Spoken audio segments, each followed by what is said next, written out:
दयाशंकर तिवारी ने कांग्रेस शहर अध्यक्ष प्रफुल्ल गुर्दे पर सार्वजनिक रूप से उनकी छवि धूमिल करने का आरोप लगाया है। मंगलवार को आयोजित पत्रकार वार्ता में तिवारी ने कहा कि गुर्दे ने एक टीवी इंटरव्यू और सोशल मीडिया पर प्रसारित बयान में इशारों के माध्यम से उनकी छवि खराब करने का प्रयास किया है। उन्होंने कहा कि उनके सार्वजनिक जीवन में आर्थिक अनियमितता का आरोप सिद्ध नहीं हुआ है और नागपुर की जनता उनके जीवन और कार्यशैली से भली भांति परिचित है। तिवारी ने प्रफुल्ल गुर्दे से 48 घंटे के भीतर सार्वजनिक माफी मांगने की मांग करते हुए कहा कि ऐसा नहीं होने पर उनके खिलाफ मानहानि का दावा दायर किया जाएगा। पत्रकार वार्ता में भाजपा के कई पदाधिकारी भी उपस्थित थे। पत्रकार बंधुओं, 3 दिन पहले मैंने इसी जगह पर एक प्रेस ली थी। प्रेस में कांग्रेस के सम्माननीय अध्यक्ष प्रफुल्ल गुर्दे जी, इन्होंने भारतीय जनता पार्टी पर और माननीय मुख्यमंत्री जी पर आरोप किया था। वह आरोप कैसे गलत है इसको स्थापित करने की कोशिश की थी। कल एक दृश्य श्राव्य माध्यम से उन्होंने अपना इंटरव्यू दिया। उसमें उन्होंने स्पष्टता से कहा कि मैंने पत्र कलेक्टर ऑफिस को दिया था, उत्तर कलेक्टर ने देना था, दयाशंकर तिवारी ने क्यों दिया। मैंने उनका एक लोकल चैनल पर इंटरव्यू देखा था। वो इंटरव्यू मैं वैभव से कहूँगा कि आपके सामने दिखा दें। उस इंटरव्यू में उन्होंने खुद होकर के कहा है कि भारतीय जनता पार्टी विशेष रूप से मुस्लिम समाज और ओबीसी समाज, दलित समाज, एसटी समाज के वोटर लिस्ट में से गायब करना चाहती है और वो प्रयास भारतीय जनता पार्टी कर रही है, ऐसा आरोप लगाया। इसलिए भाजपा के शहर अध्यक्ष के रूप में मुझे प्रेस लेना पड़ा और मैंने पूरा स्पष्टीकरण दिया कि किस प्रकार से यह दी गई जानकारी पूरी की पूरी गलत है। यह आरोप लगाते समय मैंने ये भी कहा कि वो है तो अध्ययनशील, लेकिन कहीं ना कहीं उनका दिमाग जगह पर नहीं है करके मेरे कहने के कारण उनको बुरा लगा। और बुरा लगने के बाद उन्होंने कहा कि मेरा तो दिमाग जगह पे ही है करके, और मुझे ये कहा कि मैं मानसिक विक्षिप्त हूँ, मुझे ये कहा मानसिक विक्षिप्त हूँ, ऐसा 10 मिनट में 30 बार बोला उन्होंने। इससे परिभाषित हो जाता है कि कौन क्या है करके। आप सब पत्रकारिता के जगत से जुड़े हुए लोग हो। नागपुर शहर में एक पुलिस आयुक्त नियुक्त होता है और कांग्रेस का शहर अध्यक्ष प्रेस को वक्तव्य देता है कि मैं अर्बन नक्सली हूँ, ये पुलिस कमिश्नर मेरा इनकाउंटर करेगा। इसको हम सामान्य भाषा में क्या कहेंगे? मानसिक विक्षिप्ति कहेंगे ना। मैंने उस समय कुछ नहीं कहा था, लेकिन आज इसलिए बताना पड़ रहा है कि 10 मिनट में 30 बार मुझे मानसिक विक्षिप्त का, मुझे मानसिक विक्षिप्त का, मुझे मानसिक विक्षिप्त का, ऐसा उनके फेसबुक लाइव में अगर सुनाई पड़ता है तो कहीं ना कहीं उनके मस्तिष्क में ये संदेह जरूर है। मैं किसी के व्यक्तिगत जीवन में हस्तक्षेप करना नहीं चाहता, लेकिन उन्होंने उस फेसबुक लाइव में यह भी कहा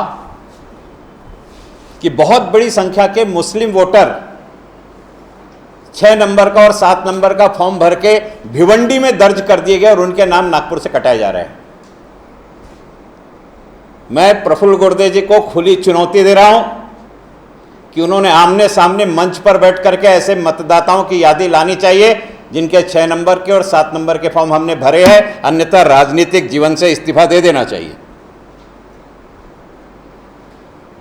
राजनीतिक रोटी सेकने के लिए धार्मिक उन्माद उत्पन्न करना ये कांग्रेस की विरासत रही है और अपने उस वक्तव्य के माध्यम से प्रफुल्ल गुर्दे जी ने ये बात कही है।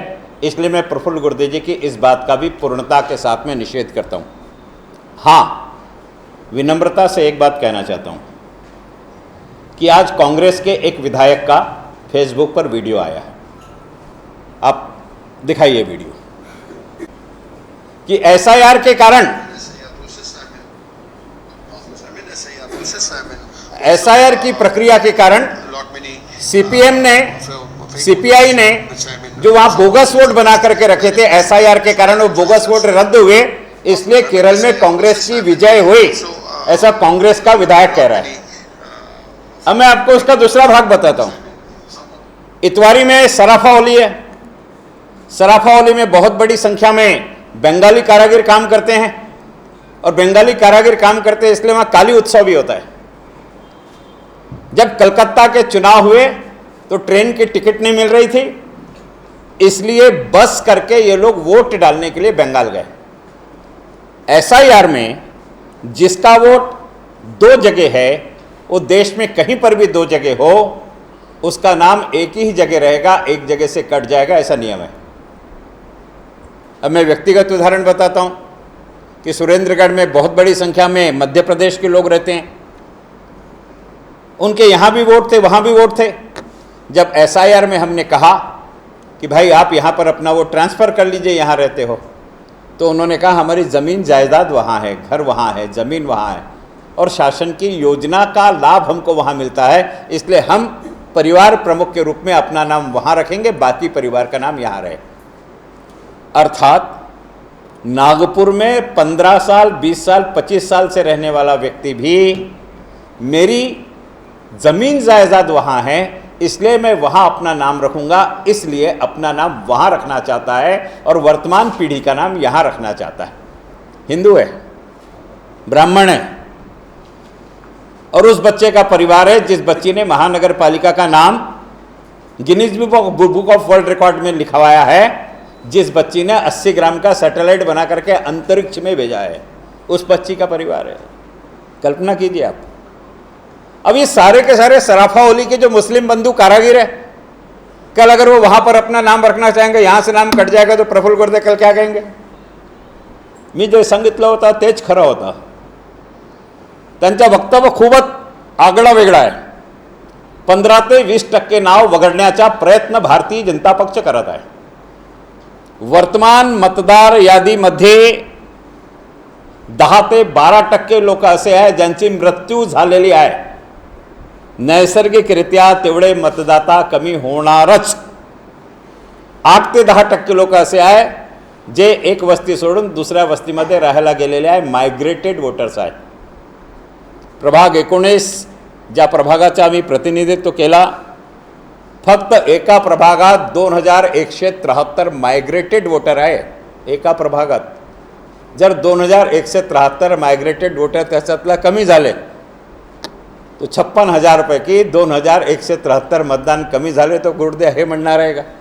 आता टक्केवारी पाहून घ्या तुम्ही, 56,000 पैकी 2100 म्हणजे 20% पेक्षाही जास्त झाले। ते अशी स्थिती असताना लोकांना भ्रमित करण्याच्या दृष्टीने शासनाचा विरोध, विद्वेष उद्भवण्याचा प्रयत्न करण्याचा ते प्रयत्न करत आहे। ते हे सर्व करत आहे, राजकारण आहे, केलं तरी काही होत नाही।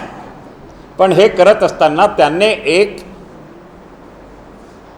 दृकश्राव्य माध्यमातून दिलेला इंटरव्ह्यूचा मला अनेक नागरिकांकडून फोन आला।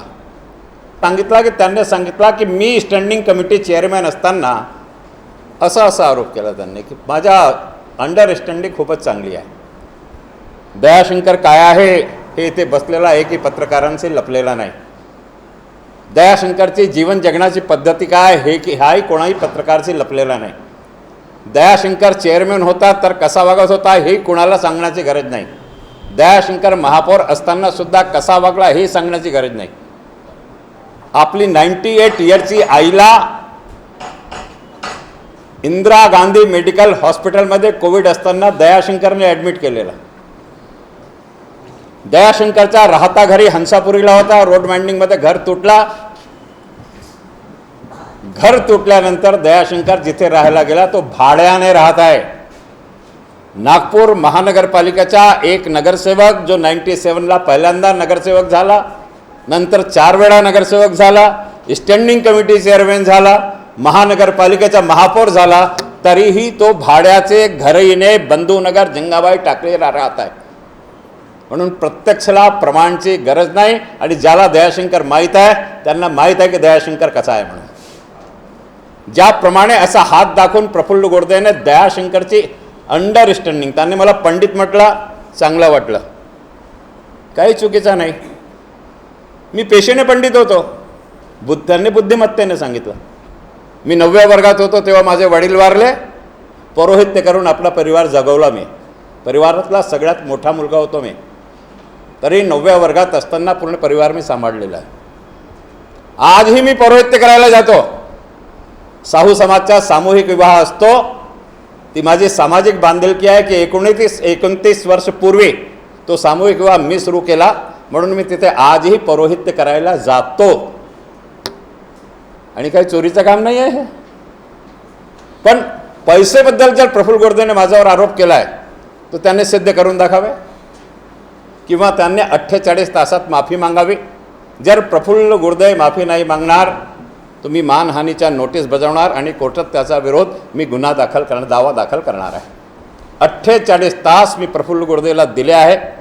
एक तर त्यांनी आपल्या वक्तव्याबद्दल माफी मागावी, सार्वजनिकरित्या मागावी, किंवा आपल्या विरोधात मानहानीचा दावा दाखल होणार आहे याच्यासाठी तयारी ठेवावी. याच्यासाठी मी आजची प्रेस बोलवलेली आहे. आपण सगळ्या वेळेवर पोचले. मला यायला 12 मिनटं उशीर झाला, म्हणून मी दिलगिरी व्यक्त करतो.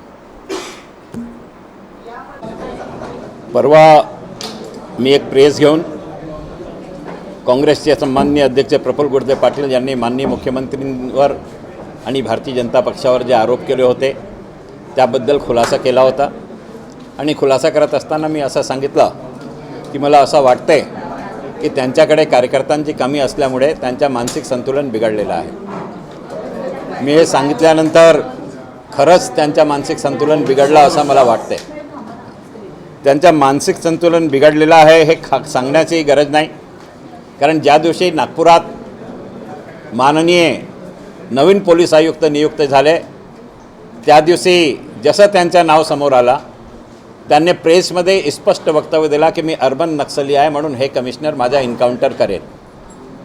एखादा सभ्य सुज्ञ आणि सुशिक्षित नागरिकाला ही भीती वाटणं की हा माझा एन्काउंटर करेल, हा मानसिक संतुलन बिघडण्याचाच प्रकार आहे, दुसरा काय नाही असं मला वाटते. पण मी काही बोललो नाही, कारण होते एखादा वेळी माणूस वेगळ्या मानसिकतेत असतो तो तोंडातनं काही ना काही निघून जाते.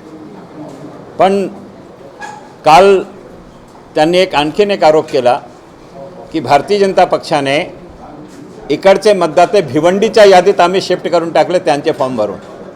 मी त्याला ओपन चॅलेंज करतो की आम्ही केलेला जर एकही मतदाता असेल तर आम्हाला आणून दाखव. आणि त्यांनी 15% सांगितले. मी तर म्हणतो 15 माणूस घेऊन ये ज्यांचे भिवंडी आम्ही नाव ट्रान्सफर केले. एक तर तू राजकारणातनं इस्तिफा दे, नाही तर दयाशंकर राजकारणातला संन्यास घे. सरळ सरळ ये, बाप दाखव नहीं तो श्राद्ध कर. सरळ सरळ प्रत्यक्ष को प्रमाण की आवश्यकता नहीं होती. कागज लेके आओ, बताओ. मैं आपको विनम्रता से बताना चाह रहा हूँ कि कांग्रेस के एक केरल के विधायक है, उनका आज फेसबुक पर एक वक्तव्य आया कि कम्युनिस्ट पार्टी ने केरल में जो बोगस मतदान बना करके रखे थे SIR के कारण वो मतदाताओं के नाम यादी से हटे, इसलिए केरल में कांग्रेस की सरकार आई. प्रफुल्ल गोडदे जी ने अपने विधायक के उस स्टेटमेंट को देख लेना चाहिए. बंगालमध्ये इलेक्शन होते. नागपुरात सराफावलीमध्ये बरेचसे सोन्याचा काम करणारे कारागीर जे आहे ते बेंगालचे आहे. बेंगाल इलेक्शनमध्ये एवढा रस ट्रेनमध्ये होता की ते प्रायव्हेट बस करून मतदान टाकायला गेले होते. SIRमध्ये मतदार यादीत एकाच ठिकाणी नाव असते. जर या सर्व लोकांना आपलं स्वतःचं नाव बंगालमध्ये ठेवायचं असेल तो त्यांचं नाव नागपूरच्या यादीतने कपणार आहे. आणि देवयोगाने ते सर्व कारागीर मुस्लिम समाजाचे आहे, म्हणून प्रफुल्ल गोडदे पुन्हा म्हणणार का की आम्ही मुसलमानाचे नाव कापले. हे त्यांचा वैयक्तिक अधिकार आहे की नाव कुठे ठेवायचं. म्हणून चुकीचे वक्तव्य करून, धार्मिक वक्तव्य करून लोकांची मानसिकता बिघडून सामाजिक विद्वेष उत्पन्न करण्याचा प्रफुल्ल गोडदे प्रकार करत आहे. आणि असा प्रकारचा जर कोणी कृत्य करत असेल तर त्याला आपण काय म्हणणार. मी नाही म्हणतो की त्यांची मानसिक स्थिती बिघडलेली आहे, पण आपण काय म्हणणार आपल्यालाच विचारतो. मी विनम्रतेने सांगतो की हे सर्व करत असताना मला काही वाईट नाही वाटलं. राजकारणात हे सर्व लोक करतातच, त्यांचा नेता जसा वागते तसा तेही वागत आहे. पण हे सर्व करत असताना एक दृकश्राव्य माध्यमातून त्याने एक कमेंट केला, ज्यामुळे अनेक लोकांचा मला फोन आला. अनेक लोकांनी मला व्हॉट्सअपवर तो व्हिडिओ पाठवला. त्याच्यात त्याने सांगितलं की पंडित दयाशंकर तिवारी हे खूप विद्वान आहे. मी यांच्यासोबत बरेच दिवसापासून काम केलेलं आहे. मी या स्टँडिंग कमिटी चेअरमॅन होतो, तो मीही सदस्य म्हणून होतो. आणि यांची या बाबतीत अंडरस्टँडिंग चांगली आहे. आता मला सांगा दयाशंकर काय आहे, तुम्हाला सगळ्यांना माहीत आहे, नागपूरकरांना माहीत आहे, दयाशंकरचा राहणीमान नागपूरकरांना माहीत आहे, महानगरपालिकेत आपण सर्व पत्रकार आहात, आपल्याला माहीत आहे, दयाशंकरला ओळखणारा प्रत्येक नागपूरकरांना माहीत आहे दयाशंकर काय आहे. असे प्रकारचे आर्थिक आरोप माझ्यावर करत आहे असे लोकांचे फोन जेव्हा मला आले, तुम्ही व्हिडिओ पाहिला. मी प्रफुल्ल गुर्देंना स्पष्ट सांगतो की प्रफुल्ल गुर्देजी, आपल्याकडे 48 तासाची आम्ही मियाद दिलेली आहे.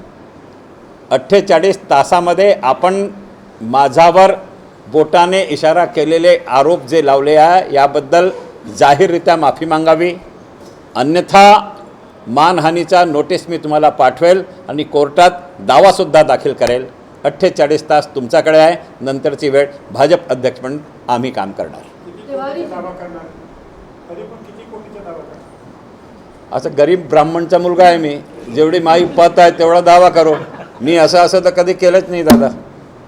तिवारी जी, वडेट्टीवार जी ने महाराष्ट्र में पंकजा मुंडे को मुख्यमंत्री बनने का न्योता दिया है, भाजपा इसे किस तरह देखती है? वडेट्टीवार अच्छे आदमी हैं, उन्होंने पंकजा मुंडे को निमंत्रण दिया, ये भी अच्छी बात है, लेकिन वे किसी कांग्रेस के व्यक्ति को मुख्यमंत्री बनाने की लायकी कांग्रेस में पैदा करे महाराष्ट्र में तो ज़्यादा अच्छी बात है. कांग्रेस को इस ताकत में तो लाए कि वो मुख्यमंत्री बनाने की क्षमता हासिल कर सके. आज कांग्रेस की स्थिति महाराष्ट्र में क्या है, कितने विधायक हैं उसके पास. कांग्रेस, राष्ट्रवादी कांग्रेस और शिवसेना उद्धव, ये तीनों के भी विधायक जोड़ लिया तो अकेले बीजेपी के विधायक उससे ज़्यादा है. इसलिए इस प्रकार के ख्याली पुलाव पकाना बंद करना चाहिए वडेट्टीवार जी ने और हकीकत पर विचार करना चाहिए. बिल्कुल नहीं, सीएम बिल्कुल नहीं जाने वाले हैं. ये सीएम के नेतृत्व में हमने चुनाव लड़ा, आने वाला चुनाव भी हम इसी सीएम के नेतृत्व में लड़ेंगे. 48 घंटे में माफी मांगी, भारतीय जनता पार्टी ने आपकी भूमिका क्या रहेगी? इसमें भूमिका भारतीय जनता पार्टी की नहीं रहेगी. उन्होंने आरोप दयाशंकर पर लगाया है, इसलिए नोटिस दयाशंकर तिवारी भेजेगा, भाजपा अध्यक्ष करके नहीं भेजेगा, दयाशंकर तिवारी के रूप में भेजेगा.